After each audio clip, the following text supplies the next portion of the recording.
नमस्कार दोस्तों, कैसे हैं आप लोग? उम्मीद है बहुत अच्छे होंगे। देखिए दोस्तों, इमैनुअल मैक्रोन साहब जो फ्रेंच प्रेसिडेंट है, उनका एक स्टेटमेंट आया और इस स्टेटमेंट से पूरे यूरोपियन यूनियन की सिट्टी-पिट्टी गुम हो चुकी है। बात करेंगे इस वीडियो में क्या कहना ये चाहते हैं और ये भी कहें समझाएंगे आपको कि यूरोपियन यूनियन का भविष्य क्या है। बात करेंगे इस वीडियो में। वीडियो को स्टार्ट करने से पहले मैं आपको बताता हूँ कि आप हमारे व्हाट्सएप ग्रुप को ज्वाइन कर लीजिए, जो लिंक को मैंने डिस्क्रिप्शन में दिया हुआ है, जहां पे मैं current affair Hindi English newspaper Hindi English भेजते रहता हूं। फिर आप हमारे इंस्टाग्राम को ज्वाइन कर लीजिए, जहां पे मैं जियो पॉलिटिकल्स मीम्स और क्विज भेजता रहता हूं। और ट्विटर पे ज्वाइन कर लीजिए, जहां पे मैं पूरी दुनिया की न्यूज़ भेजता हूं। चलिए। Must not delegate forever our security US Macron urge European. देखिए, मैक्रोन साहब का कहना है कि हमें हर टाइम यूएस के ऊपर सिक्योरिटी के नहीं लिए नहीं रहना चाहिए। हमें हर टाइम यूएस के ऊपर निर्भर क्यों रहना भाई? अब हमें अपना भी देखना चाहिए। इस स्टेटमेंट के और आगे इन्होंने कहा कि security independence from the US and it's different interest over दो जियोपॉलिटिकल साइकिल। देखिए, कहने का मतलब कि बेसिकली नाटो जो है ना, ये यूरोपियन यूरोपियन यूनियन, ये हर टाइम यूएसए के ऊपर ही रहता है निर्भर। आप कोई भी देश को देख लो, तो देश सारे जो है ना, सारे के सारे फ्रांस, यूके, यूएस के ऊपर रहते हैं, निर्भर रहते हैं, इसलिए क्योंकि ये मोस्ट पावरफुल कंट्रीज है। और ये कंट्रीज के बिना यूरोपियन यूनियन नाटो फेल है, क्योंकि कुछ बचेगा ही नहीं ना।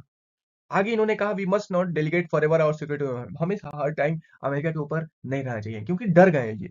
डर किस लिए गए हैं, बात करते हैं। उन्होंने तर्क दिया कि लौटने वाले अमेरिकी नेता डोनाल्ड ट्रंप वैध रूप से अमेरिकी हितों की रक्षा करेंगे। बिल्कुल सही बात है। और इसी वजह से उनका पूरा कैंपेन ही है कि हम अमेरिकन लोगों के लिए करेंगे काम, अमेरिकन सेना को वापस बुलाएंगे, दूसरे के बीच में काम टांग में अड़ंगा नहीं डालेंगे, मास डिपोटेशंस करेंगे।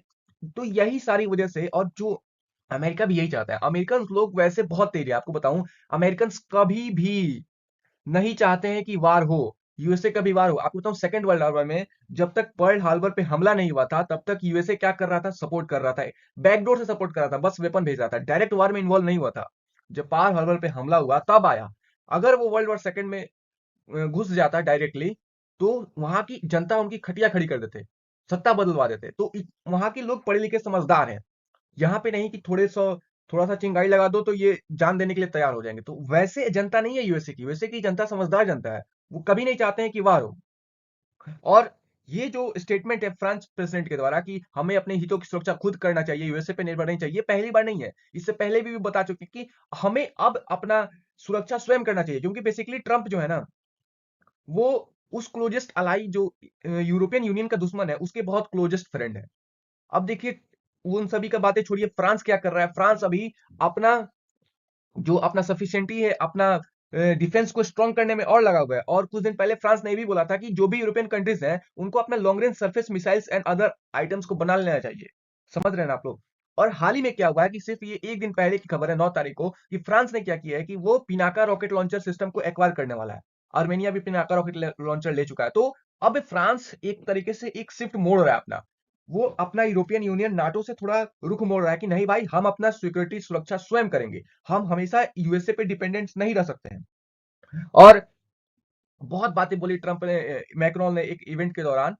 तो यही सारी बातें वो बोल रहे हैं कि हमें सुरक्षा स्वयं करनी चाहिए, हमें अपना वेपन्स खुद बनाना चाहिए, हमें यूएसए पे निर्भर रहना रहना नहीं चाहिए। और इन्होंने ये भी कहा कि Europe must defend what important for her with allies alone. सोचिए, ये अलाइज का मतलब ये कहना चाहते हैं कि यूएसए को हर चीज वो करना चाहिए जो उसके हित में हो, या तो यूएसए के साथ या उसके बिना भी करना चाहिए। समझ रहे हैं ना? तो आप एक तकरार दे सकते हैं नाटो और यूएसए के बीच में, जो बहुत जल्द आने वाले टाइम में सामने आ जाएगी। अब सारा रीजन की है, क्योंकि ट्रंप मैक्रोन को डर लग रहा है कि जो ट्रंप साहब हैं, वो axis of resistant China, Russia, Iran, North Korea के बहुत क्लोजेस्ट अलाई हैं।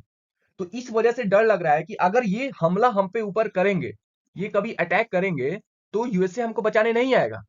बात समझ रहे हैं ना आप लोग? क्योंकि ये ट्रंप वैसे आदमी है जो बोलता है वो करता है। ट्रंप के बावजूद अमेरिकन लोगों के रोकने के बावजूद ट्रंप रसिया पहुंच गए, ट्रंप नॉर्थ कोरिया पहुंच गए। तो ये वैसे आदमी है जो हमेशा अमेरिकी हितों की रक्षा करते हैं, जो अपना इंटरेस्ट देखते हैं। लेकिन रिपब्लिकन्स जो सॉरी, ये जो डेमोक्रेट्स थे, जो जो बाइडन और इनकी सरकार थी, ये हमेशा क्या करती है? जो भी यूरोपियन और नाटो कंट्रीज फंसे होते हैं मुसीबत में, उनको बाहर निकालती है। लेकिन ये वैसा नहीं है। इनके कहने का मतलब है, हम बाहर पैसा क्यों खर्च करें? समझ रहे हैं ना? जो पैसा खर्च करेंगे वो अपने कंट्रीज में करेंगे। अब इन सभी बातों को लेके ट्रंप क्यों घबराए रहते हैं? ट्रंप क्यों ऐसे अगेंस्ट में स्टेटमेंट देते रहते हैं? आप लोग सुनते हो कि हम नाटो नाटो से अलग हो जाएंगे, हम अगर रसिया का भी अटैक करेगा तो हम बचाने नहीं आएंगे। क्यों आएंगे? क्यों क्यों नहीं करेंगे? क्योंकि ट्रंप साहब ऐसे स्टेटमेंट इसलिए देते हैं क्योंकि जो नाटो कंट्री है, यूरोपियन कंट्रीज है, वो यूएसए पे हद तक निर्भर है कि उनको एक है कि अब तो यूएसए है हमारे पास नाटो में, तो फिर कोई दिक्कत नहीं है, कुछ भी होगा तो बचाएगा। लेकिन अब आ चुकी है ट्रंप की सरकार, जो ट्रंप अपने हित का बात करते हैं। अभी देखिए, नाटो में एक सिस्टम है कि आपको अपना बजट का 2% मिलिट्री बजट पे खर्च करना है, लेकिन ये लोग क्या करते हैं, ये लोग 1% भी खर्च नहीं करते हैं, क्योंकि उनको ऊपर एक एश्योरेंस है कि यूएसए हमको बचाने आएगा। और सारा का सारा पैसा किसको पे करना पड़ता है, यूएसए को। यूएसए का ज्यादा मनी लगता है, समझ रहे हैं? तो इस वजह से ट्रंप को ये दिखता है। और आपको ये भी बताऊं कि ट्रंप वैसे आदमी है जो दोहा एग्रीमेंट वही ने करवाया, अफगानिस्तान से सेना वही बुलवाए। वो तो सारा टेन्योर खत्म हो गया, जो ट्रंप हार गए थे, जिस वजह से जो बाइडन को पूरा एग्जीक्यूट करना पड़ा। मेन प्लान तो ट्रंप का ही था ना, अफगानिस्तान से सेना बुलाने का। अभी देखिए, अभी सीरिया से सेना बुलाने वाले हैं। तो ये बस अमेरिकी लोगों के हित की रक्षा करेंगे, ये पूरे यूरोप का ठेका लेके नहीं रखा है ये आदमी। जो बाइडन और कमला हैरिस थी, वो दूसरे के टांग में, वो दूसरे देशों के बीच में टांग अड़ाती हैं, लेकिन इनका वैसा नहीं है। और ये वही चाहते हैं कि आप नाटो में अगर रहना चाहते हो तो 2% अपनी मिलिट्री बजट का खर्चा करो, क्योंकि हम यूएस फोर्स हमेशा हर टाइम ज्यादा करते हैं, आप लोग कुछ नहीं करते हो, ट्रंप का कहना है। और इसी वजह से NATO, European union versus USA हो रहा है, और आने वाले टाइम में ये झगड़ा बहुत ज्यादा दिखेगा। अभी देखिए, कुछ दिन पहले हुआ था कि एक नाटो अलाइज ने बोला था कि हम अगर पैसा नहीं देते हैं तो रसिया अगर अटैक करता है तो आप हमको बचाने आइएगा। तो देखिए ट्रंप ने क्या कहा था, सुनिएगा ध्यान से। If we don't pay, are you still going to protect us? I said, absolutely not. They couldn't believe the answer. They asked me that question. One of the presidents of a big country stood up and said, well, sir, if we don't pay and we're attacked by Russia, will you protect us? I said, you didn't pay? You're delinquent? He said, yes, let's say that happened. No, I would not protect you. In fact, I would encourage them to do whatever the hell they want. You got to pay. You got to pay. तो आप सुन ले होंगे Trump कहना क्या चाहते हैं। कहना चाहते हैं कि यही, कि तुम्हारा जो फिक्स है 2% मिलिट्री बजट है, तुम उसको पूरा करो। तुम हमेशा हर टाइम मेरे पे निर्भर रहता है, हम ज्यादा पैसा देते हैं। तो इनके कहने का मतलब यही है। उम्मीद है ये वीडियो आपको समझ में आएगा, क्यों डर रहे हैं ट्रंप से ये सारे लोग। और आप हमारे व्हाट्सएप लिंक ग्रुप को ज्वाइन कर लीजिए, इंस्टाग्राम फॉलो कर लीजिए, ट्विटर फॉलो कर लीजिए। जय हिंद।